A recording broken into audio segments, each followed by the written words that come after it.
Hi guys, welcome back to Daily Dreamer. Thanks a lot for coming and hanging out with me today for a dream.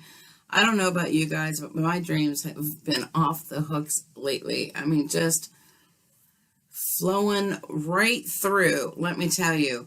I told you guys last time I was playing in that hypnagogic state. That's that state of awareness right before you actually drift off into sleep. And in that state, I've been able to ask some questions. So I'm super excited because this is, I've been trying to get this video out to you guys for a hot minute, for like, I don't know, a week almost now. But life seems to keep throwing its little dings my way, and that's wonderful. Keeps me on my toes. We welcome those. But anyway, so I've been trying to get this out to you guys. So the question was, in that state, it's my 1 year anniversary show since I decided to get the nerve up to open this channel and share my dreams with you. So the question going into sleep that night was, it's my 1 year anniversary. What's the message I'm supposed to take back? And lo and behold, of course, my dreams did not disappoint. So what happens? All right, so I wake up and I come to. And this is kind of humorous. Dangling before me, there is a shiny metal cookie over here, and there is a scroll. And the scroll, if you looked or unraveled it, you can see it's a layout. It's a layout of some things, but I didn't understand the writing around it. It was like maybe light language. I don't know, a language I was not familiar with. Anyways, the shiny metallic cookie is what caught my eye. And I know why it was a cookie. Because right before bed, I wanted a cookie. And my husband said, "This late?" And I said, "Of course, I want a cookie," you know. So I'll go down to go get a cookie, and lo and behold, the teenager in the house decided that she was going to go ahead and eat all the cookies. And so what was left for me? Brownies. But that's all right. Still got my chocolate fix. Anyway, so I think that's why the cookie. But it was metal nonetheless, and I remember putting it into a bag, my pocket. I don't know. I didn't look down, but I put it away for later. I grabbed the map, and right as soon as I did, what appeared was a marsh. And this marsh I know well. This marsh always leads up to a house. I did not know this house until it finally dawned on me after watching the patterns in my dreams that this is my house. This is my house of whatever issues seem to keep going on. I recognize that. Every time I used to go up to the house, I always had a bad feeling because there was always something going on. And my spirit guide, who was always there to greet me when things are shady, or if I'm in a bad situation, or if I need guidance, he's always there. I never ever doubt that. But this time he wasn't there. And he usually almost always is there at this house. So I was kind of disappointed because I didn't see him. And so I continue on to the house. And when I get up to the house, the door is actually open, which is another alarm for me, because that's usually not how this goes. But I enter in the doorway, and the map is funny because the map showed me the rooms. The rooms were completely empty, which never happens for me. Okay, in the middle floor, there's always chaos. Now, the stairs are always broken. There's an elevator, always. But there's always chaos. But for the first time, it was actually empty in this middle floor. Now, I did not go down to the basement. Now, the basement, that's a whole separate thing. That's got little trinkets down there. And they're dusty. But I did not go down to the basement. But what I did do was I looked over at the stairs, because I always want to go upstairs. I don't remember ever really going up the stairs, but once or twice. And when I did, I found out what was up there, and I wanted it so much. And now I understand what it is. And I'll tell you here in a second. Anyways, I look over at the stairs. The stairs need mended. I didn't want to climb them. So I took out my key. I ran over to the elevator because I know that every time I have a key, I could probably fit it in the elevator and it'll go on up. Sure enough, my cookie fit there. Right? Yay, cookies. So I put it in there and I go up, and I know exactly where I'm going. When the door opens, now I know I got to be quiet because I don't want them to know that I'm there.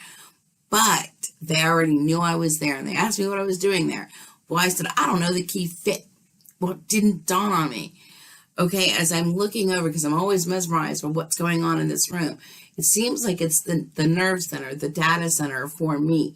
Is as though it's my own Akashic library record, and it's cool. It's got neon blue strings of information, light language, symbols, words, pictures, you name it. It is just, I mean, and it's neon blue, and it's so cool. And so I always only just get a second up there. But they asked me, what are you doing here? And I said, I don't know the key fit in. And they said, well, there's more pressing issues at hand. You'll have to go. And I was just like, oh, come on. What could be more pressing than me, knowing my whole story? But I did as they told me. I was escorted down the stairs, not through the elevator, but down the stairs. Even though they were broken, we were still able to get around. And then that was it. I turned around and whoever escorted me down was gone. And I'm thinking, okay, well, it's an empty house. What am I going to do? All right. So for the first time ever, I actually saw a back door. I was like, wow, maybe it's because the floor is always so chaotic with things going on. But I saw the exit and I was like, I'm going out there. I've never seen this before. So I go out the exit, and what is out back? Oh, just beautiful, beautiful waterfall. It was a waterfall. There were maybe caves, I don't know, ledges, you could see. But what caught my eye was this: the wolves. There were wolves, but this one wolf was standing there, and he was like gray and white and black and just majestic as could be. They all knew as soon as I exited the door, because they all stopped and looked at me. I did not feel threatened. I didn't feel like they were scared of me. Rather, just the opposite. I got this, we're here to protect you. I got to protect kind of an energy. As I'm just taking in the sights and the waterfall and the beautiful ecosystem that's going on around, I happened to turn because I heard a familiar voice. I was super excited. I know this voice. And I turned around, and sure enough, it's my spirit guide. Yay! Okay, so he didn't show up in a shady moment at this house this time. He immediately kind of encased me in this bubble. I was in this bubble, and he's just going on. You could just see maybe light language, I don't know, but it felt like a blessing coming down, and it was encased in this bubble, and it was all around me. And I felt like he was giving me this blessing because I had to go on this task, right? Super excited. And what happens when the blessing is done? I turn back to look at the wolves, and I say to them, who's going with me? I got a task I got to complete. Have no idea what the task is, but I gotta go. And I got this sense like, no, they were just gonna stay back and protect me. All right. And at that point, I was back to consciousness. Wow, what a dream. I don't know how long. That was an 8-minute dream. I mean, that was insane. And this is one dream out of a lot that I have. I have 4 or 5 a night. And so these are some crazy dreams. And to be able to remember these, folks, what do these dreams mean? They've got to mean something. So let's go find out what this one means, shall we? All right, guys. So what do you think the dream meant? All right. Well, when I first sat to meditate upon it, what came up for me was the Akashic records. Let me tell you something. If you ever find a place where your own records are, do me a favor and have a question ready. Because if you don't have a question ready, one of two things will happen. They will either have no problem giving you all of the data, right? Because they know for a fact that not only are you not going to be able to absorb it all in to understand it, but they know that you're not going to be able to remember to take it back to this realm. So have your question ready. Don't do what I do. I really need to take a moment and sit there and dwell upon that question. Because next time I see them, I will be prepared. It's like the 5th time I've made it to that place, and each and every time I've always been like, I don't know.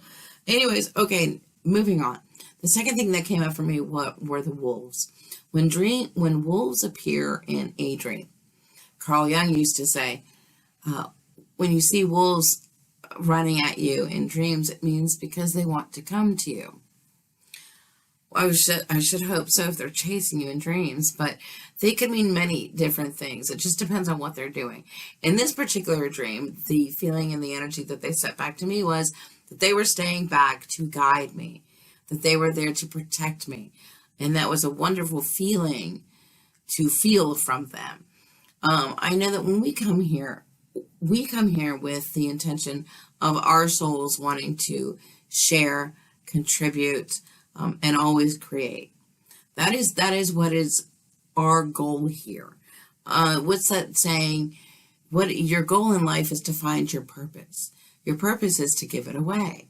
Well, what is your purpose? It's your gift. It's your own unique gift. So if you are able to actually tune in, that's why those 5 minutes a day are really important. Tune in 5 minutes a day so that you can find out what your gift is. Then you can share it. You can share it with the rest of us. And when you share it with the rest of us, guess what you're doing? You're sharing your soul's wisdom. You're sharing your soul's experience. And that's a wonderful thing. And the world wants to hear it. We each came here with a special gift. I mean, I would love to know what everybody's gift is. We are always creating, whether it be with words, with pictures, with photos, with, our work or whatever it is we're doing. We're always creating, So take a moment, take this 5 minutes a day. I don't care if you're sitting there laughing for 5 minutes. Don't care if you're chanting. Don't care if you're just in silence. Don't care if you're daydreaming. Just take it. 5 minutes. So in this particular realm, we have to pay attention because our physical bodies are the vehicle for that energy, that expression, that soul to flow through. If we are not taking care of the physical body, then we're going to have a problem with that energy flowing through. Sometimes it'll become stifled. That's why a lot of us don't know what our gifts are. I don't know what my gift is yet. But what I do know is that I know dreams, and that might have something to do with it. When I first started this channel, I had no idea what I was going to do or what I was going to talk about. And I mean, I just had to get the nerve up to actually take a moment to share that first dream with you. I know dreams, so I know that there's something in there for me to be able to pass on. And I'm trying to figure that out. But with you, if you sat for a moment and you figured out what your gift was, then you can share it with the rest of us. And that's exciting. So do that. Do that for yourself. You deserve that. Moving on, as far as being able to get to that state where you can find your gift, understand that with that gift, you help now not only heal yourself, because let me tell you, when you go in to find your gift, you're going to have to get rid of a lot of things and a lot of past issues and trauma so that you can get to find that gift. But by doing so, you will help heal yourself. And now when you found your gift and you're able to share it and express it, now you're able to help heal others. And that helps elevate the energies. Okay, but you have to keep an open mind and an open heart to be able to see and understand this. The universe wants to share your gift with you. It wants to help you find your gift. But if you are not continuously cleansing yourself out and addressing and turning inwards, then you're not going to be able to receive the energies that the cosmos is throwing your way for you, for your own divine cosmic plan. And when you guys find your inspiration and you guys find that you are able to share that, embrace it.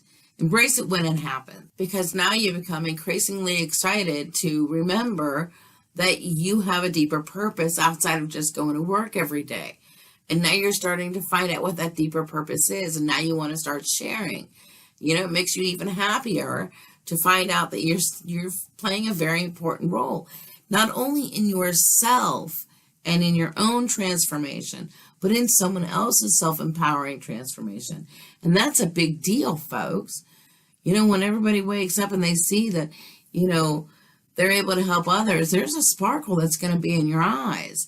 There's a great sparkle that's going to dance from you. And it's a sparkle of knowingness. It is a sparkle knowing that each and every one of us are already interconnected here on this divine cosmic dance that we're in. It is a divine sparkle of knowing that joy and love is always going to be there whenever you feel you need it. That it's knowing that your purpose is not here to save anyone, but just to send a very loving invitation to say, hey, come along. Let me see what your gift is. The knowing that, when people send out that call for help, that you're able to actually help them from a state of deep compassion. Because now you're not hanging on to your woes and your victimhood. You're actually able to help someone else. So that's a sparkle of knowingness for you. You're awakened. You can see now that you're the one that can actually help guide these people. A sparkle of knowing that you will never ever fail to give very powerful, inspiring guidance to these people because you're coming from a different state now. Once you're able to find your gift and share it with the world and you start help awakening others, you're going to help elevate them to a whole different kind of vibration, the whole different realm. And so what are your talents? What are your hobbies? What is it that you're good at? That is what you need to be sharing right now. You need to share that with the world. Consider it a contribution to the betterment of humanity. And we can use that for real, folks. So what is it that you're waiting for? You already know what the gift inside is. You just got to now share it. Most of you already know what you're good at. And if you don't, take that 5 minutes. But I'm telling you, once you find it, unwrap it and see what pops up for you. Okay? It's like Lao Tzu says. At the very center of your being, you already know who you are. You already know what it is you want. And so to bring this transformation story to a close, or maybe for some now it's an opening, continue to go ahead and find even more joyful, meaningful ways to love, share, explore, play, and grow together. I'm telling you, folks, you all have gifts, and I'd sure like to see them all. Till next time, guys, thanks for joining me for Daily Dreamer.